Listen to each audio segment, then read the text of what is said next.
Wednesday, September 14th. Welcome to this week's edition of CT Pulse on the HAN Network. I'm Kate Czaplinski. Josh Fisher is honeymooning for the next couple of weeks, so I am joined today for a bit by our editorial director, John Kovac. John, happy to have you on again on CT Pulse. Glad to be here. I'm not sure what day it is. I'm used to being here Thursday Yes. for the front pages. That's right, but we have a lot to talk about today, including the return of bar cars on Metro North, the opening of State Representative John Shaben's headquarters. John was there. We have some video from that. He is challenging Jim Himes in the 4th District. We're also going to replay later on some of our interview with State Representative Dan Carter, who's challenging U.S. Senator Richard Blumenthal, because in fact, Dan Carter and Blumenthal have finally agreed on a debate date. So that should be interesting. Of course, Doug Smith will join us for drawing conclusions. But first, John, just this morning, you were at a nice event honoring a state representative in Stratford. Terry Backer was a longtime state representative. He was sound keeper. He did a lot for the environment in this area. A lot of it under the radar, but the reason you can still fish the Long Island Sound, the reason you can eat shellfish and fish out of the Long Island Sound, the reason there's life in the Long Island Sound is Terry Backer and what he did as sound keeper and as state representative for Stratford.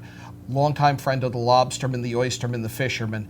But he took it beyond the water, and in this case, when Stratford purchased the former Perhala Farms, they made it an organic community farm.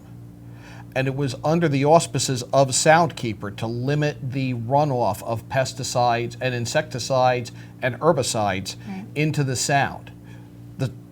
So it was all an effort to protect the waters close to home and really promote organic living, organic gardening, and farm to food on a local scale. Just a beautiful sign, a beautiful little ceremony for Terry. His mother was there. Some of his colleagues in the State House were there. And we're going to have much more on that. We'll have video for tomorrow's coffee break, and we'll have video for Yankee Fisherman tomorrow. That's right. Yeah, and he passed away of brain cancer, right? Brain cancer, which he fought for a long time, and a huge loss. You know, nice touch, Joe Gresco, who succeeded Terry in the State House, resigning Stratford's town council to assume that role, wore an old Soundkeeper shirt. Oh, that's great. And he said he knew that Terry would never let him hear the end of it from wherever he may be if he showed up in a jacket and tie at that event. That's great. Well, I look forward to that video on Coffee Break tomorrow and Yankee Fisherman this week, John. But another place that you captured some video, State Representative John Shaben, who's the Republican challenging Democratic Congressman Jim Himes in the 4th District. He opened his headquarters in Bridgeport. He's a Reading guy, but you were there, and it was an interesting move to open the headquarters in Bridgeport. I think a good idea. I think it's a very good idea because, one, it would seem not to be because it's the easternmost town in the district. It's not a central location. However, it's also a very strong Democratic town and always has voted that way for a long, long time. Right. There are times it almost tipped the Shays races whenever he faced a challenge. Shaben and his people say they're the first Republicans to have a headquarters there in some time in a regional race. So that's what is interesting here is, can that resonate in a traditional Democratic stronghold, particularly with the questions on a national basis with the top of the Republican ticket? How is that going to fall out? Right. And, you know, Shaben going up an established candidate, Jim Himes. So it's interesting there, and I know you captured a few video clips, one of which was Shaben calling federal fund grants a misnomer and criticizing Connecticut's current congressional delegation. Check out that video that John got.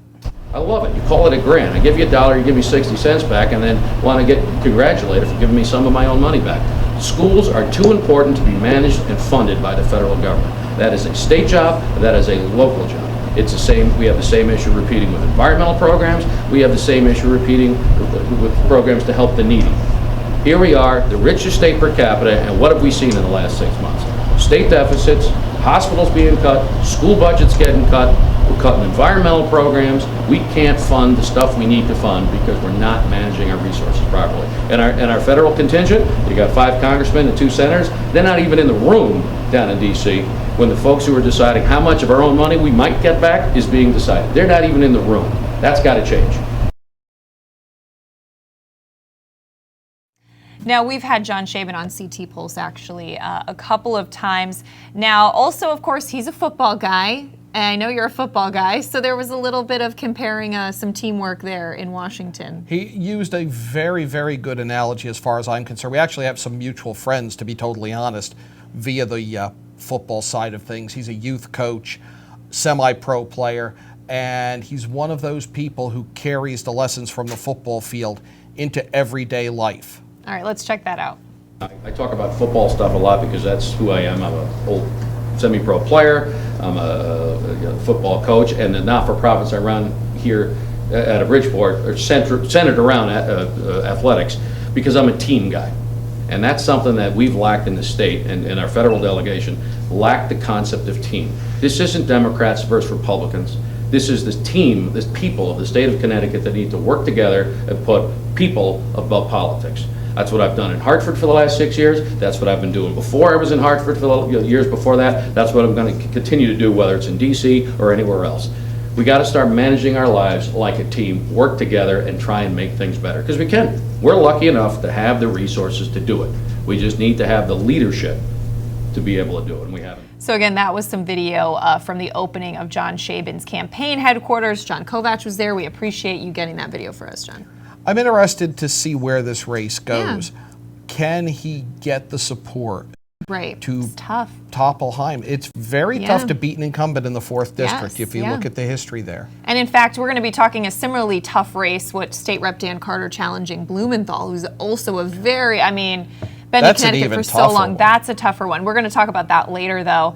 But on a much lighter note, if you want to improve your approval ratings and you're the governor of Connecticut, a good way to do that maybe is announcing the return of bar cars on Metro North. A big announcement from Governor Daniel Malloy yesterday. Very big announcement yesterday. The return of the bar cars. We spoke with Jim Cameron, Susan Schultz at the Darien Times did, and really the bigger news is the purchase of the 60 new M8 cars. Right. Of which 10 will be outfitted as bar cars. Not that the lack of bar cars has stopped anyone from making their own bar cars. Perhaps creating their We've own all done bar that. car. But I have to say, I've never gotten to experience the actual bar car. I've never gotten to spend time in one. So I have to say, I'm kind of excited about it. I'm interested to see where it goes, because all my memories of the bar cars, they were kind of getting a little long in the tooth, as all of the Metro North cars. They were showing their wear, and as you can imagine, Hartford Current mentioned the wood-paneled 1970s era cars offered up cheap beer and conversation, a way to unwind 2019. So they're modern for now, but they might not be modern in 2019. I like this idea, though, that Governor Malloy mentioned. He said he hopes the bar cars will offer Connecticut-made craft beer, which now there's plenty of, which is cool. So that'll be a nice touch. But I have to say, I know a lot of people are excited about that. They are. People are excited by bars. I have no problem with that. All right, one final story I just want to take a look at. Tina Marie Craven of the Monroe Courier reporting on this, John. And we talked about it on Coffee Break, but Fred Aker, who's the owner of the SPCA of Connecticut Animal Shelter, which is based in Monroe, was sentenced to 1 year in jail on Tuesday at Milford Superior Court. He had previously been convicted of 11 counts of animal cruelty on July 26th. Now, the conditions at his shelter in Monroe actually prompted House Republican leader, State Representative Themis Claridis, to hold a press conference back in August to announce her plans to tighten animal control legislation after visiting Aker's shelter and learning about his animal cruelty convictions. So a tie-in there to kind of what's going to be happening up in Hartford. Fascinating case in that he has probably as many, if not more, supporters as he does allegations against him. There are still letters to the editor urging the legislators to stay out of this. You don't know the real story. And yet the criminal justice system has sentenced him to 1 year in jail for this. I'm not sure where this story lies. Right, and interesting to note that he still wants to work with animals. So, that's come up as a part of his sentencing, that he still wants to, and the assistant attorney saying he's proven he should not be able to do that. So interesting story there. There's a lot more on that at MonroeCourier.com. John, I know you have a busy day ahead of you, so I'm going to let you go. go But wrap I up those appreciate- front pages Yes, that we'll talk about tomorrow. We'll be previewing those front pages on Coffee Break tomorrow, but we're going to step out for a break on CT Pulse. When we come back, we're going to talk about some news. State Representative Dan Carter and Blumenthal set to debate, and we're also going to be replaying some of our interview last week with Dan Carter on CT Pulse after this. Want a new experience in car buying? Scap Chrysler Jeep Dodge Ram with one of the largest inventories of new 2- and 4-door Wranglers. We are Connecticut's Wrangler headquarters. Come visit our new Ram Truck Center. Browse our websites, scapchryslerjeep.com or scapdodge.net to find the new Jeep, Chrysler Dodge car, minivan, or Ram truck you've been looking for. Just 2 miles from both I-95 or the Merritt Parkway exit 44. Save thousands right now during the Jeep Celebration event and Ram Power Days. Now through September 30th.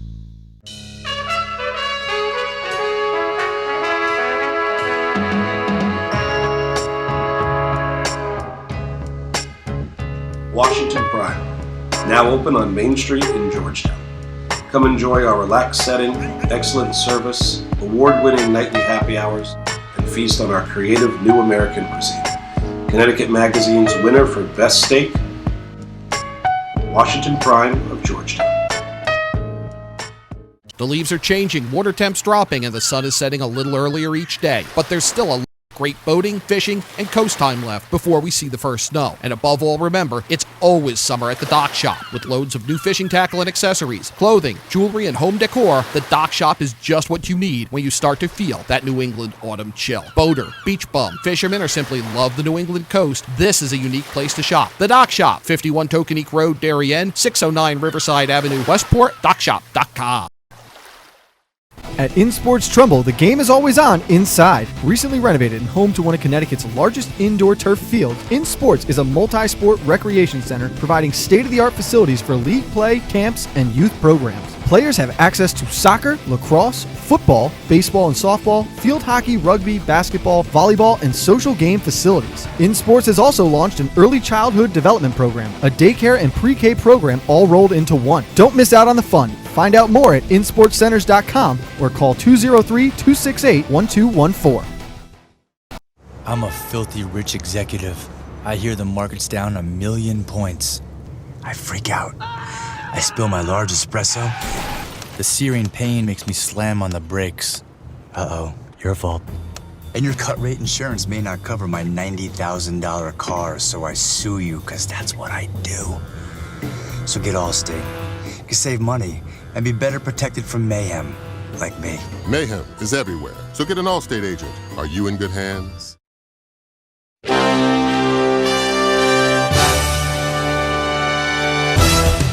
Give your day a jumpstart with the latest news, sports, weather, and more on Coffee Break, live on the HAN Network, weekdays at 11 a.m.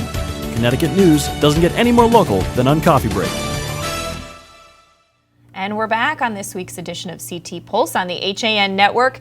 I'm Kate Czaplinski, and last week when Josh Fisher was here, we spoke with State Representative Dan Carter, who's challenging U.S. Senator Richard Blumenthal, and just announced today, according to Neil Vigdor of Hearst, Connecticut Media, a stalemate over debates between those two has finally thawed. They will face off at 11 a.m. October 23rd on Face the State on WFSB for a debate. Now, and as Dan Carter mentioned here last week, he would like multiple debates with Blumenthal and claims that the senator is stonewalling outside groups that are pitching debates that would give Carter the opportunity to highlight his opposition to the Iran nuclear deal and the resettlement of Syrian refugees in the U.S. But we're going to replay some of that interview on actually our first episode of CT Pulse. But it was an interesting discussion last week. Check it out. That's true. The guy shows up for every garage door opening, so he's got press. But we're doing a really good job getting out there and hitting him on some really important issues. And I'm a little bit of a scrapper myself. I grew up in a middle class family. My dad was a police officer. My mom was a nurse. Very big on service growing up. I'm an Eagle Scout. It was very important to me to be involved in the community. And when I went to college, I chose ROTC. So I spent 10 years on active duty in the Air Force as a pilot. Finally attaining the rank of major after I got out. I was with the reserves for a while. And I was in healthcare for 15 years. So obviously you can see everything I do is kind of about some sort of service or making the world a better place. So I've tried to keep that at the core of my campaign. I'm a state representative. I spent 6 years in the state legislature, had a ball doing it, and been able to work with some people that have been amazing on both sides of the aisle. And I think it's time to be a real senator. I think, I criticize Blumenthal a lot because, he'll take on a lot of important issues like falling furniture and AstroTurf and genetically altered fish. But when it came to giving Iran a nuclear weapon, not so much, Dick. So that's kind of what I've been hammering him on. Yep. So now, Dan, you received the party nomination back in April, and before that, there had been some discussions that maybe Larry Kudlow would run. August Wolf was also trying to get the party nod. Right. What made you decide to go for it, especially against such an established candidate and a face in Connecticut? Well, it's I think like a lot of people, there's a little bit of a Blumenthal fatigue. I've seen him being the guy who's out in public a lot, and he shows up to every event, but I wasn't feeling like he was accomplishing anything. And there were a couple things that particularly hit me hard. In the last fall was the Veterans Accountability Act that he blocked. It was Marco Rubio's bill. Being a veteran, that really upset me because I felt like he was putting politics first. And then the other thing was the Iran deal. By giving Iran a nuclear weapon, I've said this many times, we've just supported the foremost state sponsor of terror. They abuse women, they kill members of the LGBT community. It's just a horrible idea. And we're now dealing with all the things I said we would. So when March came around and August Wolf was in the race and things weren't looking great in his campaign, Larry Kudlow had said he wasn't going to get in, who is from Reading, which I really support him. It seemed like the right move for me. It seemed like the right mission to take on this kind of fight. And I know it's a Dan and Goliath race, but I really do think we have a shot. Okay. So a couple weeks ago, though, the New York Times said that you have a 1% chance of winning the election, which is drastic. And obviously, that's not that you're going to get 1% of the vote, but that you're running against someone who's rather entrenched, people have been seeing Dick Blumenthal on their ballots since, they were, going to the ballots with their parents, probably, going to the booth with their parents. So what is it like to be up against this mammoth of a attorney general and U.S. senator and this guy he's been waiting forever to become U.S. senator. The Democrats have this gigantically deep bench. The Republicans have not. But you're a good establishment candidate with a record of legislating in Hartford, of like you said, of working across the aisle, of getting things done, which is, I guess. What drives you? What possessed me? I guess. I know that's what you're getting at. Yeah. I was just trying to figure out a polite way to say it. Well, first off, I want to publicly say formally thank you to the New York Times because you've just said there's a chance. and here's the truth of it. This is a weird year. We all know that the political establishment is reeling on their heels because they're getting so much blowback right now because of what they've done for so long. And see, Blumenthal is at the core of that establishment, and that's why when I go out and I meet people across this state, I get a lot of support. It's amazing. There are very few people who go, I really love him. Right. Very few people say that. They know who he is, and the name ID is there. But there's not this palpable feeling of saying, I really want him to be my senator. In fact, a lot of people will say, he's been an okay attorney general, but I think he forgot that he's not an attorney general any longer. Yeah. And that is why, I am so hopeful as I move across the state that we have this opportunity to show what a real senator would do. Somebody who could take on the issues and talk about the issues of the day that are important. Nobody's talking about China and the expansion in the Pacific Rim.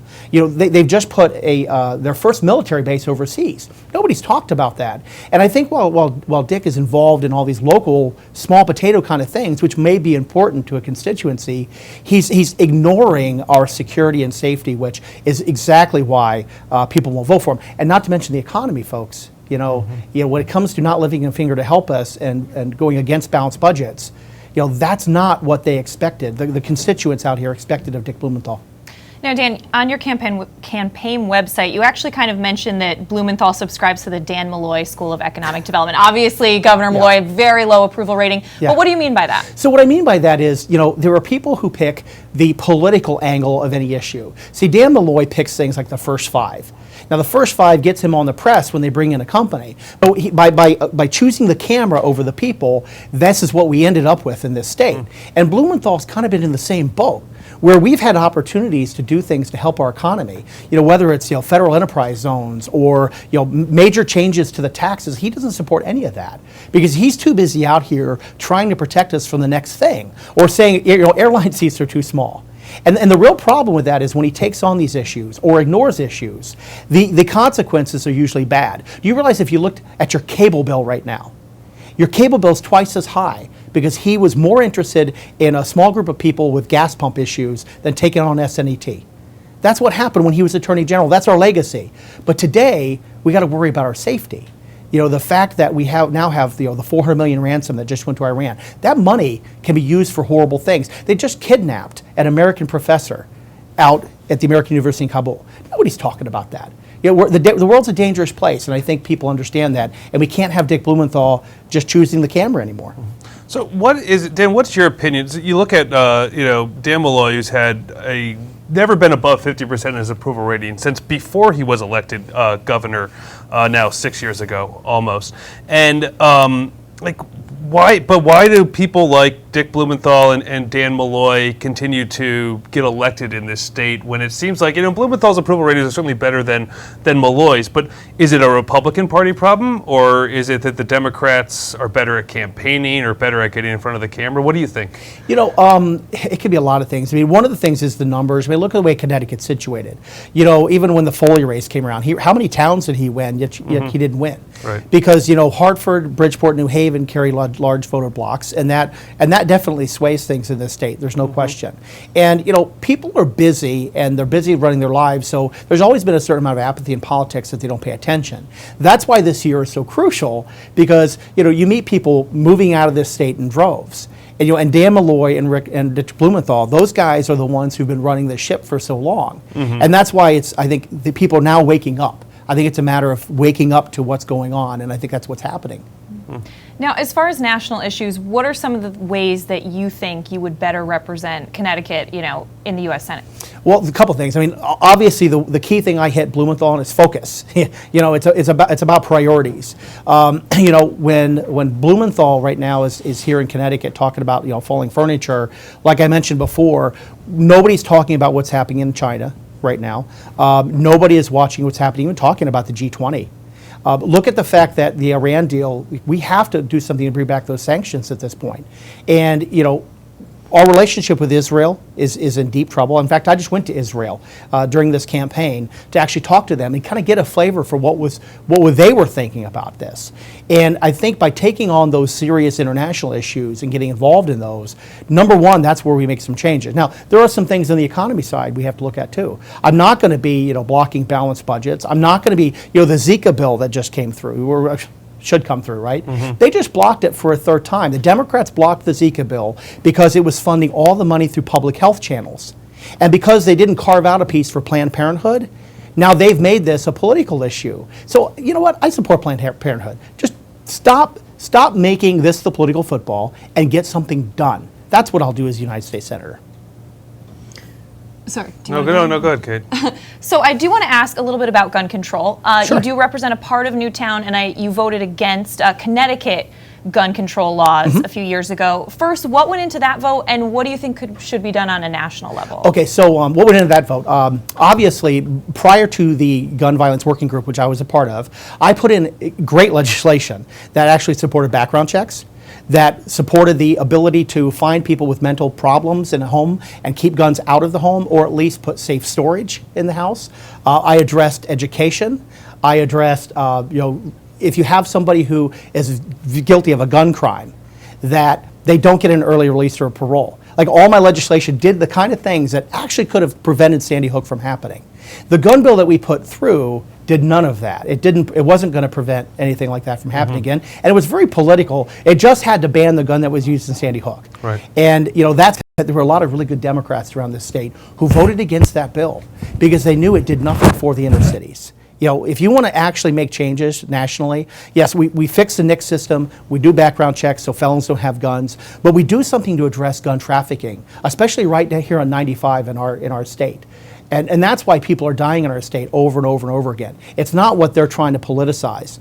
I also don't believe you raise money off of it, off the tragedy in Sandy Hook. I've been pretty hard on Blumenthal and Murphy on that issue. So I think it's time we get some real changes in place, because what they're doing is not helping anybody. They're making it worse. I think you're completely right about that, particularly about the gun control, and that after Sandy Hook, that terrible massacre. Chris Murphy made it part of his. He just became senator shortly after that. But it was all about the politics and what you could make. It was almost like showing off. The Democrats were showing off to the other Democrats in Washington about what they could get done here in Connecticut and not actually choosing to fix a problem. And you see that with Dick Blumenthal's, his press releases. You kind of have to check to see if he's still Attorney General, because you still get the same press releases that you got as Attorney General. But here now you have a rather loud candidate running atop the ticket for the Republican Party in Donald Trump. How do you one, are you supporting him, and two, how do you get out, I guess, from under his shadow here in our small state? Well, it's interesting you mentioned the shadow. I mean, obviously, there's no way I'm ever going to support Hillary Clinton. I mean, yeah, right. Military veteran that I am, there's no way I can do it. I don't trust her.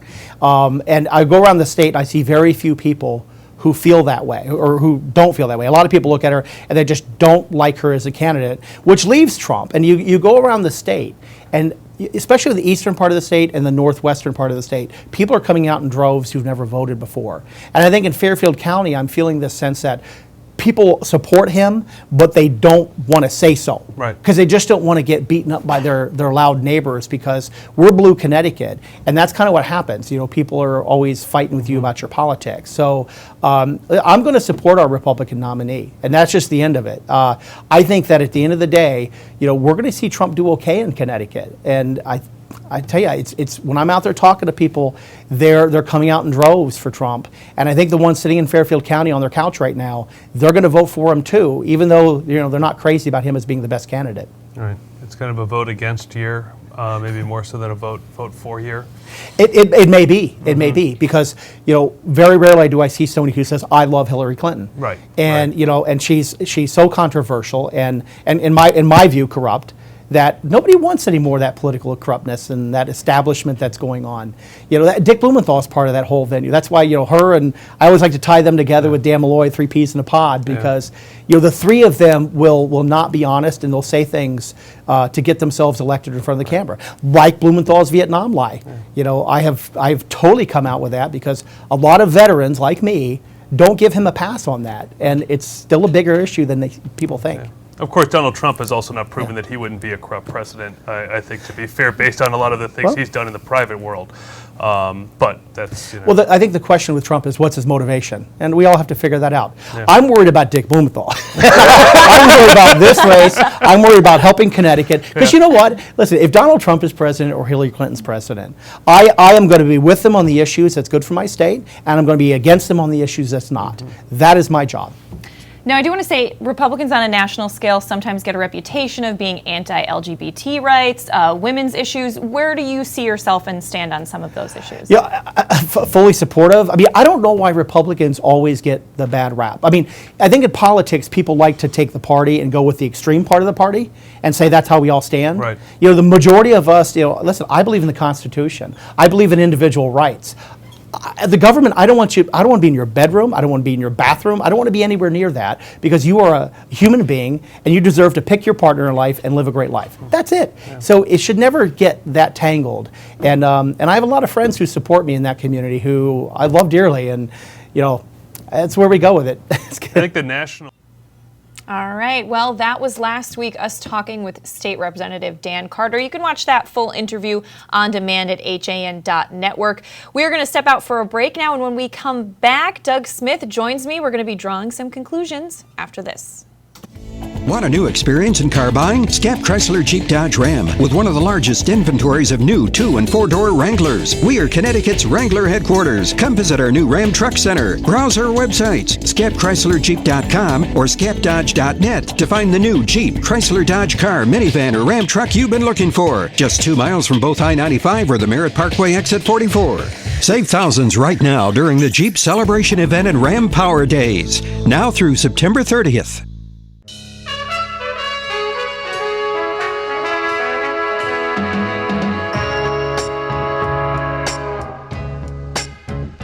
Washington Prime, now open on Main Street in Georgetown.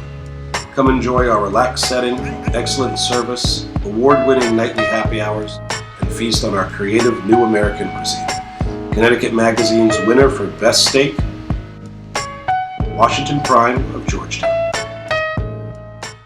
The leaves are changing, water temps dropping, and the sun is setting a little earlier each day. But there's still a lot of great boating, fishing, and coast time left before we see the first snow. And above all, remember, it's always summer at the Dock Shop. With loads of new fishing tackle and accessories, clothing, jewelry, and home decor, the Dock Shop is just what you need when you start to feel that New England autumn chill. Boater, beach bum, fisherman, or simply love the New England coast, this is a unique place to shop. The Dock Shop, 51 Tokenique Road, Darien, 609 Riverside Avenue, Westport, dockshop.com. At InSports Trumbull, the game is always on inside. Recently renovated and home to one of Connecticut's largest indoor turf fields, InSports is a multi-sport recreation center providing state-of-the-art facilities for league play, camps, and youth programs. Players have access to soccer, lacrosse, football, baseball and softball, field hockey, rugby, basketball, volleyball, and social game facilities. InSports has also launched an early childhood development program, a daycare and pre-K program all rolled into one. Don't miss out on the fun. Find out more at insportscenters.com or call 203-268-1214. I'm a filthy rich executive. I hear the market's down 1,000,000 points. I freak out. I spill my large espresso. The searing pain makes me slam on the brakes. Uh-oh, your fault. And your cut rate insurance may not cover my $90,000 car, so I sue you, because that's what I do. So get Allstate. You can save money and be better protected from mayhem, like me. Mayhem is everywhere, so get an Allstate agent. Are you in good hands?